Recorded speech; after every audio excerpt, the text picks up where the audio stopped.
Uniform civil code के हवाले से सुनाने के लिए जा रहा हूँ। ये आखिरी पैगाम है मेरा, 2-3 मिनट में इसको मुकम्मल करने के लिए जा रहा हूँ। माशाअल्लाह आप लोगों ने जितना अच्छा सुना दिल खुश हो गया।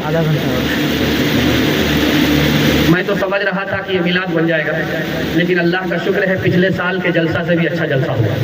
उम्मीद करते हैं कि पिछले साल का जो असर था उससे भी बड़ा असर अल्लाह इस जलसे में रखे और हम सबको सुन्नत पर, शरीयत पर कायम और दायम फरमाए और आफात बिदात से हम सब की हिफाजत फरमाए। ये जिस मदरसे का दाखिला, जिस मदरसे का जलसा हो रहा है जामिया फुरकानिया नूर सवालिल बना, जिसके हवाले से मैंने कहा इसमें दाखिला 31 जुलाई से 3 अगस्त तक होगा और 5 अगस्त से तालीम शुरू हो जाएगी। ये बच्चियों की तालीम के लिए इदारा है और सबसे बड़ा ऑफर है कि आप परेशान होते कुर्तियाँ भेजने के लिए और मुफ्ती साहब के मदरसे में गुंजाइश नहीं है तो आप मायूस बैठे थे, तो अब ये ऑफर आपके पास है कि अपनी बच्ची को आप तालीम दिलाइए। मर्द पढ़ता है तो फर्द पढ़ता है, मर्द पढ़ता है, औरत पढ़ती है तो ख़ानदान पढ़ता है। हमारे नाना हयात से थे, पूर्णिया से बनात वाले आए कि चलिए आप वहाँ कुरान की खिदमत कीजिएगा। हमारे नाना बोले कि नहीं हम तो नहीं जा सकते हैं, लेकिन कारी फुरकान साहब हमारी तरफ से जा सकते हैं। तो कारी फुरकान साहब आए, उस वक्त हयात से थे, तो नाना ने कहा कि आप जाइए वहाँ कुरान की तालीम दीजिए। तो देखा कि कारी साहब तैयार नहीं अंदर से, तो हमारे नाना ने जुमला कहा आप जाएंगे और वहाँ बच्चियों को आप तालीम करेंगे, वो बच्ची कहाँ कहाँ भी आई जाएगी, वो आपका कुरान पूरे ख़ानदान में आम करेगी। इससे बड़ी सादत आपके लिए क्या हो। इतना सुनना था कि वो हौसला पा गए और बीमारी के बावजूद भी उन्होंने ज़िंदगी भर कुरान की खिदमत की। उनके लिए दुआ कीजिए अल्लाह उनको पूरी मिल्लत की तरफ से जज़ाए खैर अता फरमाए और उनके नाम से ये इदारा कायम हो रहा है। जिस तरह उन्होंने कुरान की तालीम को सींचा, उसी तरह इस इदारे से अल्लाह ताला पूरी बस्ती की बच्चियों को कुरान की तालीम से भरावर फरमाए। तो आप इसकी तरफ दिलचस्पी लीजिएगा, इसको सरसरी मत लीजिएगा। वस्तानिया फ़ौकानिया इम्तिहान में आपकी बहुत ज़्यादा दिलचस्पी होती है, सबको फिक्री करके आप एग्जाम दिलवाते हैं, लेकिन हासिल कुछ नहीं है। जाहिल की पोशाक अच्छी तो क्या, छछूंदर के सर में चंबेली करती है। लेकिन ये इदारा खुला है, इसमें आप तालीम दिलाइए, दीन से लेकर दुनिया तक अल्लाह ताला आपको आबाद फरमाए इंशाअल्लाह। इधर पूरा ध्यान देंगे, हाथ उठाइए इंशाअल्लाह, ध्यान सुनिएगा। बस आखिरी पैगाम 2-3 मिनट का सुना रहा हूँ और इसके बाद दुआ हो जाएगी और दुआ में आप अपने लिए भी दुआ कीजिएगा, कबूलियत की घड़ी है कि अल्लाह ताला सच्चा पक्का हम सबको मुसलमान बनाए। ध्यान से सुनिएगा, जल्दी से निकल जाएगा। 1992 में सुप्रीम कोर्ट में एक केस आया। उस केस में क्या था, लड़की का कहना था मेरी खातिर अपने माँ बाप को छोड़ना पड़ेगा। लड़का बोला ऐसा कैसे करेंगे, लोग कहेंगे ये ज़ुल्मुरीद है, जोरू का गुलाम है। दुपट्टे की हवा खा करके माँ बाप ही को छोड़ दिया। अब लड़का परेशान।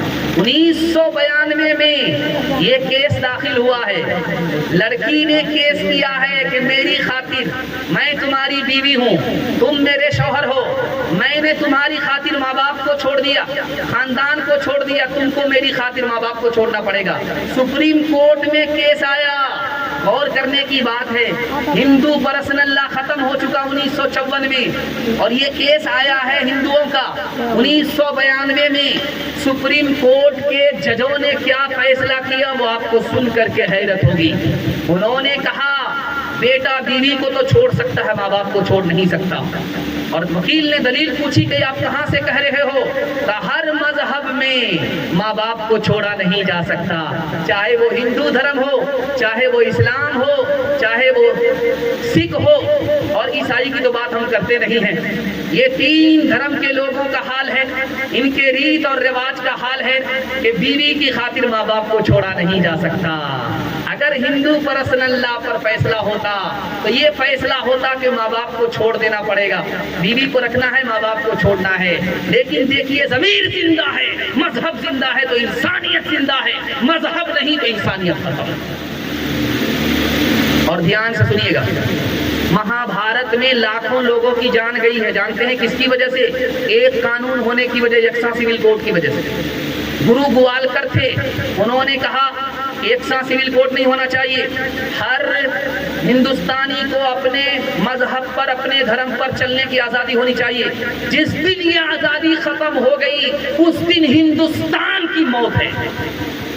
1985 میں راجیو گاندھی جی نے کہا تم کہتے ہو اسلام، تم کہتے ہو مسلمان، مسلمانوں کا قانون عورت کے لیے اتنا بہترین ہے کہ پوری دنیا کا قانون مسلمانوں کے قانون سے مقابلہ نہیں کر سکتا. 1972 میں V R Krishna chief justice تھے. انہوں نے کہا ایک بوڑھے کی شادی ہو گئی جوان لڑکی سے. اب وہ جوان لڑکی کو پتا چلا یہ تو سوکھی لکڑی ہے، اس کے ساتھ ہمارا گزارا نہیں ہوگا.